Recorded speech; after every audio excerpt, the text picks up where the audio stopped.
At Thanksgiving dinner, my husband's family handed out gifts to everyone but me. His mother smirked, "We just forgot about you." My husband laughed along with them. I smirked back and said, "That's okay, I didn't forget about you."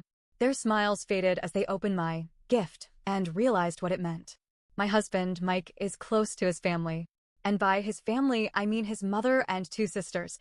They're a tight little trio, and I've never been able to break into their circle. I've been married to Mike for 6 years, and in all that time, I've been treated like an outsider. It started small. Little things, like how they would plan family trips and forget to invite me.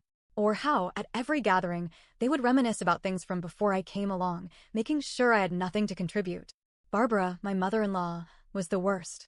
She had a way of smiling at me while cutting me down, a way of excluding me so casually that if I ever complained, I would look crazy.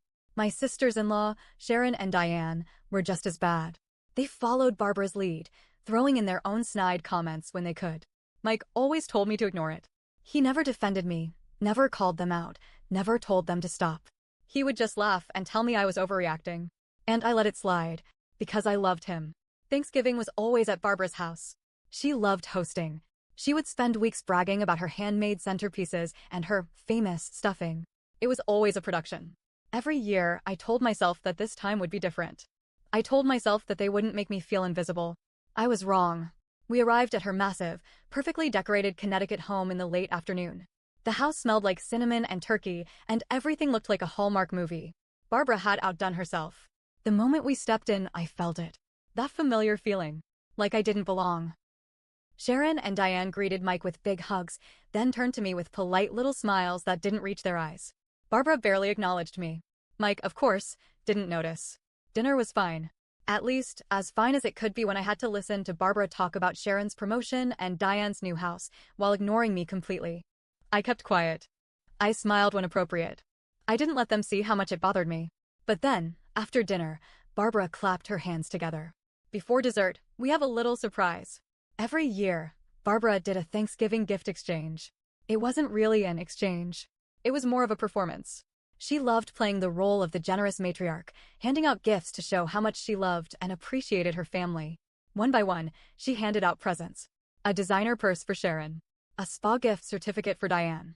A bottle of expensive whiskey for Mike. Even the grandkids got new toys. Everyone in the family received something. Everyone but me. Barbara turned to me with a smile. "Oh, we just forgot about you." And then she laughed. So did Sharon. So did Diane. And then, the worst part, Mike laughed too. It hit me like a slap. Years of biting my tongue. Years of being ignored. Years of being treated like I wasn't worth remembering. And Mike thought it was funny. I felt a wave of something cold and sharp settle inside me. I smiled back. "That's okay," I said. "I didn't forget about you." The laughter stopped. I reached into my bag and pulled out a small, neatly wrapped box. I handed it to Barbara. Her smile faltered. She hesitated before taking it, glancing around as if expecting some kind of trick. The room was silent. "Go ahead," I said. "Open it." Barbara peeled back the wrapping paper slowly. Inside the box was a thick stack of papers. She frowned and pulled them out, scanning the first page. Her face changed. The color drained from her cheeks. She flipped to the next page. Then the next. Her hands started shaking. Sharon leaned over. Diane, too. They read over her shoulder. And then I saw it. That moment of horror when they realized what it was. Their surprise, Barbara's business, her beloved catering company, was in trouble. I knew, because I had spent the last few months looking into it. Barbara had been underreporting her income for years. She had been hiding money, claiming losses that didn't exist, and dodging taxes in ways that were very illegal. And I had proof. All neatly compiled. All carefully documented. All ready to be sent to the IRS. Barbara looked up at me, her mouth opening and closing like a fish. "Where did you get this?" she whispered. I took a sip of my wine. "Oh, I had some time on my hands while you were busy forgetting me." Barbara's husband snatched the papers from her hands. His face turned red as he read through them. "Barbara, what the hell is this?" Sharon and Diane started flipping through the pages, their expressions going from confusion to panic. "Mom?" Diane's voice was shaky. "What is this?" Barbara didn't answer. She couldn't. Because she knew. She knew exactly what it was. She knew that her entire business, her livelihood, her perfect reputation, it was all about to go up in flames. Mike just stared at me. He wasn't laughing anymore. No one was. And I wasn't done yet. The room was dead silent except for the sound of flipping pages and sharp, panicked breathing. Barbara's hands trembled as she clutched the papers. Sharon and Diane looked at their mother like she was a stranger. And Mike? Mike just sat there, frozen, staring at me like he didn't recognize me. I let the silence stretch, savoring it, letting them feel the weight of what had just happened. Then Barbara did what Barbara always did when she was cornered. She went on the attack. "You little B***TCH, she hissed, voice shaking. "You don't know what you've done." I raised an eyebrow. "Oh, I think I do." She turned to Mike, grasping for control. "Are you just going to sit there? Do something." Mike blinked, like he was waking up from a dream. His mouth opened, then closed. His eyes darted from me to the documents. Then he said the worst possible thing. "Why would you do this?" Not to his mother. To me. Like I was the one who had just humiliated him. Like I was the one who had crossed a line. I felt something inside me snap. Barbara saw it. She must have, because her expression twisted into a triumphant smirk. She thought I would fold. She thought Mike taking her side would make me feel small. She thought wrong. Barbara slammed the papers down on the table. "This is fake. You made this up." Sharon, still staring at the numbers, looked up. "Mom, this looks real." Diane flipped through the last page, her voice hollow. "These are tax forms." "No," Barbara snapped. "This is a setup. You set me up." I smiled. "Oh, honey, you set yourself up." Her hands curled into fists. I leaned forward, lowering my voice. "Did you think I wasn't paying attention all these years?" Barbara gasped like I had hit her. "Did you think I wouldn't notice how you treat me? How you laugh at me? How you exclude me?" Mike shifted uncomfortably. His sisters wouldn't meet my eyes. Barbara opened her mouth, but I kept going. "You've been committing tax fraud for years, Barbara." Sloppy, too. Her husband, who had been silent this whole time, spoke up. "How much trouble is she in?" I tilted my head. "If she fixes it fast? Maybe just fines. But if the IRS really digs in?" I clicked my tongue. "It could be bad." Barbara's face went pale. Her husband rubbed his forehead. "Jesus Christ, Barbara." Mike finally seemed to realize how serious this was. "Mom, what did you do?" Barbara snapped. She turned on me, eyes blazing. "You ungrateful little tramp. I let you into this family. I fed you." I laughed. Actually laughed. "Let me into this family?" I repeated. "Barbara, you forgot about me tonight on purpose. Just like you've been doing for 6 years." She had no defense. And then came the twist I didn't see coming. Sharon suddenly slammed the papers down. "How did you know to look into this?" she asked. I raised an eyebrow. "What?" Diane's eyes narrowed. "No one just digs into someone's taxes. You had to suspect something." A weird feeling crept into my stomach. Because they were right. I hadn't started looking into Barbara's finances because of the petty insults. I had done it because of something else. Something I wasn't supposed to know. Barbara was hiding money. And not just from the IRS. She was hiding it from someone else, too. Her own family. And that's when I realized. Barbara wasn't just committing tax fraud. She was stealing. From them. Sharon and Diane started flipping through the papers again, faster this time. "Mom," Sharon's voice was sharp now. "Why do some of these deposits say personal expense?" Diane frowned. "Wait, why are there withdrawals from Dad's account?" Barbara froze. Her husband turned to her slowly. "What the hell is she talking about?" Barbara's eyes darted around the room. I could see it happening, her mind racing, trying to come up with a lie, an excuse, anything. But Sharon and Diane weren't letting up. "You told us you didn't have any money to help with my house." Diane hissed. "You said you couldn't lend me anything when I lost my job last year." Sharon added. Barbara was sweating. Her husband snatched the papers again, flipping through them with wide eyes. "Barbara, answer them." For the first time that night, Barbara was speechless. Mike looked at me, his face a mix of shock and betrayal. Like he wasn't sure if I had just saved his family or set off a bomb. I met his gaze. And I waited. Because this was about to get so much worse. The silence in the room was thick, like the air before a storm. Barbara's eyes darted wildly, searching for a way out. But there was none. Sharon and Diane were both staring her down, flipping through the papers faster now, their minds catching up to what I had already pieced together. Barbara hadn't just been cheating the IRS, she had been stealing from her own family. And she knew it. Her husband, Richard, was gripping the papers so tightly his knuckles had gone white. His face had turned an ugly shade of red. "Barbara, what the hell is this?" Barbara opened her mouth, closed it again. Sharon's voice was shaking. "You lied to us." Diane was even paler than before. "You said there was no money to help us when we needed it. But you had it. You were hoarding it." Mike still wasn't saying anything. He just kept looking between me and his mother, like he was trying to solve a puzzle that was right in front of his face. Barbara's hands twitched. I could see the gears in her head grinding, working, searching for a way to take control again. She took a breath and made a choice. Her voice dropped into that tone, the same sickly sweet, condescending tone she always used when she wanted to manipulate people. Girls. Sweethearts. You're misunderstanding. Sharon's head snapped up. Don't. Barbara blinked. Don't sweetheart me, Mom. We're not stupid. Diane nodded. You stole from us. Lied to us. For years.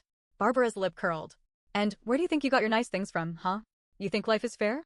You think you didn't benefit from what I've done? Oh. The temperature in the room dropped. That was the wrong thing to say. Because now her daughters weren't just angry. They were disgusted. Barbara realized it too. Her eyes widened, just for a second. And then she turned to the one person who had always defended her. Mike.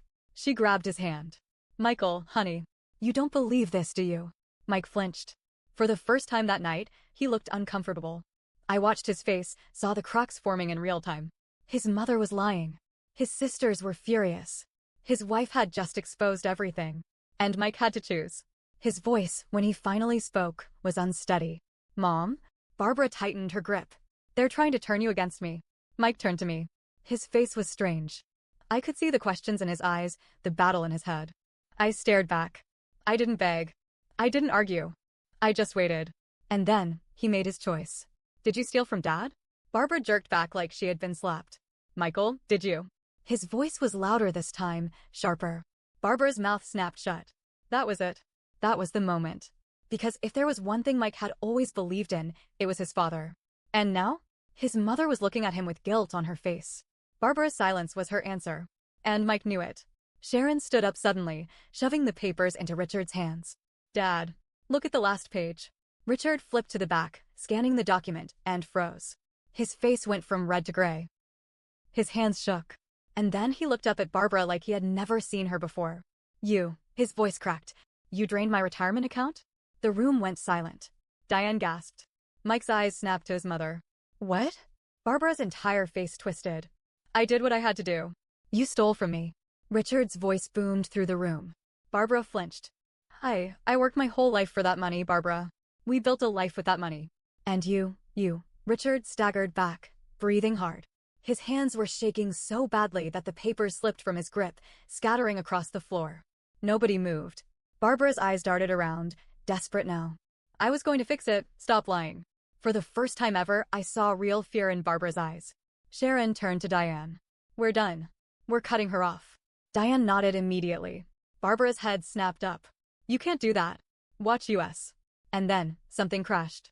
We all turned just in time to see Richard gripping his chest. And collapsing. For a split second, nobody reacted.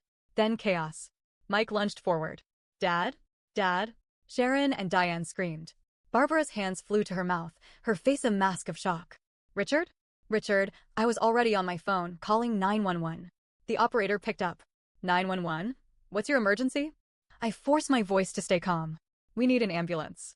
Now. The next 10 minutes were a blur. Barbara was crying hysterically. Sharon was shaking her father. Diane was frozen. Mike was pale, shaking, mumbling, Dad, hold on, please, hold on. And I stood there, watching everything Barbara built fall apart. And knowing this wasn't even the worst part.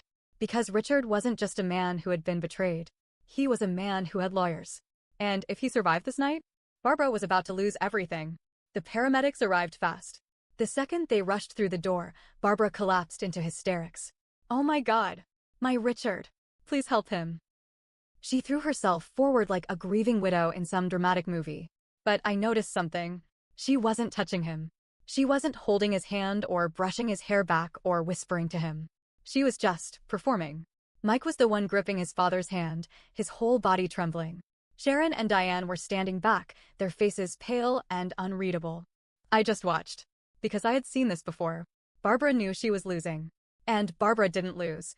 So she was trying to spin the story in real time, shaping herself into the poor, devoted wife instead of the woman who had just been caught stealing from the man she claimed to love. I almost felt sick. We followed the ambulance to the hospital. No one spoke. I rode with Mike, but he didn't look at me. Not once. Not when we parked. Not when we walked inside. Not when we sat in the waiting room. It was Sharon who finally broke the silence. Mom, what the hell were you thinking? Barbara didn't answer. She was sitting stiffly in a plastic chair, dabbing at dry eyes with a tissue, looking like she had been personally victimized. Sharon kept going. You stole from Dad. You stole from all of us. Diane shook her head, voice sharp. And you lied. For years. Barbara's mouth twitched. And then she turned to Mike. Because Mike was her last chance. Michael. Her voice was soft, full of fake sorrow. Sweetheart, you don't believe I meant to hurt anyone, do you? Mike flinched. His jaw clenched. And then he turned to me. Not his mother. Me. His voice was low. Was this your plan all along? I went completely still. What? His eyes burned into mine. Was this the revenge you wanted? Destroying my family? I felt my stomach drop. Hard. Barbara's shoulders relaxed. She had just won him back. After everything. After all the lies. After stealing from him, from his sisters, from his father. After letting her own husband collapse on the floor. She was still more important to him than me. I stared at him, my mouth dry. Are you serious? Sharon's head snapped up. Mike, don't do that. Diane looked disgusted. Mom did this to herself. But Barbara pounced. She leaned toward Mike, touching his arm, voice gentle. You've always been the only one who really understood me. And Mike, let her. That was it. That was the moment I felt nothing for him anymore. I stood up. Slowly. Barbara's gaze flicked to me, her smile small and satisfied. Because she thought she had won. I let out a small breath. And then I laughed. Barbara's smile faltered. What's so funny? I shook my head. You, Barbara. You're funny. She stiffened. Mike grabbed my wrist. Just stop, okay? I yanked free. And then I let it all out. No, Mike. You stop. Everyone froze. I turned to Barbara first. You treat me like garbage for 6 years. You exclude me, humiliate me, make me feel like I don't belong. And the second I fight back, I'm the villain. Barbara opened her mouth, but I wasn't done. I turned to Mike. You let them treat me like this. His face hardened. It's not that simple. Yes, it is.